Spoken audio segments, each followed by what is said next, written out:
અરવલ્લીના યાત્રાધામ શામળાજીમાં અધિક માસના અંતિમ દિવસે મોટી સંખ્યામાં ભક્તો ઉમટી પડ્યા હતા। સોમવતી અમાસના પાવન અવસરે ભગવાન શામળિયાના વિશેષ દર્શન અને પીપળે પ્રદક્ષિણાનું વિશેષ મહત્વ જોવા મળ્યું। અરવલ્લી જિલ્લાના પ્રસિદ્ધ યાત્રાધામ શામળાજીમાં આજે અધિક માસના અંતિમ દિવસે ભક્તિમય માહોલ જોવા મળ્યો હતો। સોમવતી અમાસના પવિત્ર દિવસે ભગવાન શામળિયાના વિશેષ શણગારના દર્શન કરવા માટે ગુજરાત સહિત વિવિધ વિસ્તારોમાંથી હજારો ભક્તો પહોંચ્યા હતા। ધાર્મિક માન્યતા મુજબ સોમવતી અમાસના દિવસે ભગવાન શામળિયાના દર્શન તેમજ પીપળા વૃક્ષની પ્રદક્ષિણા કરવાથી પિતૃમોક્ષ અને પુણ્યની પ્રાપ્તિ થાય છે, જેના કારણે મોટી સંખ્યામાં મહિલાઓએ મંદિર પરિસરમાં પીપળે પ્રદક્ષિણા કરી। મંદિર પરિસરમાં ભક્તિ અને આસ્થાનો અનોખો માહોલ સર્જાયો।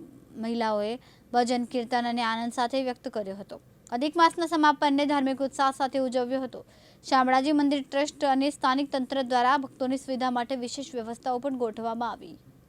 હું પદ્માબેન ભટ્ટ, અમે ગાંધીનગર સેક્ટર 5માંથી ખોડિયાર મંડળ લઈને અમે આવ્યા છીએ।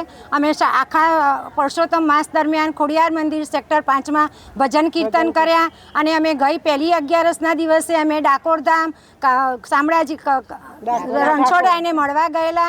પછી એમ થયું કે ચલો હવે ફરી આપણે શામળિયા શેઠને મળવા જઈએ, તો આજે દિવસ સારો હતો, સોમવતી અમાસ, અને શામળિયા શેઠને મળવા આવ્યા અને અહીંથી અમે આજે સોમવતી અમાસ છે તો સ્થાનનું મહત્વ છે તો અમે અહીંયાથી સીધા સપ્તેશ્વર મહાદેવ જવાના છીએ અને ત્યાં નદીમાં સ્નાન કરવાના છીએ। અમે બધા હિંમતનગરથી આવીએ છીએ શક્તિ મહિલા મંડળ, અને અમે નદીમાં સ્નાન કરી શામળિયાલાલના દર્શન કરવા આવ્યા છીએ। પવિત્ર પુરુષોત્તમ માસ ચાલે છે, પીપળાના 108 વ્રત છે તો ઓટા મારીશું અને પિતૃઓની મોક્ષ માટે અમે પ્રાર્થના કરીશું। પવિત્ર અધિક માસ એ 3 વર્ષે આવે છે, એટલે અમે પવિત્ર અધિક માસે અમે શામળિયાલાલના દર્શન કરવા આવ્યા છીએ અને પિતૃઓના મોક્ષ માટે પેપડે દીવો કરીને 108 મળે અમે પવિત્ર અમે અધિક ફળ મળે, પિતૃઓના આત્માની શાંતિ મળે, સદગત।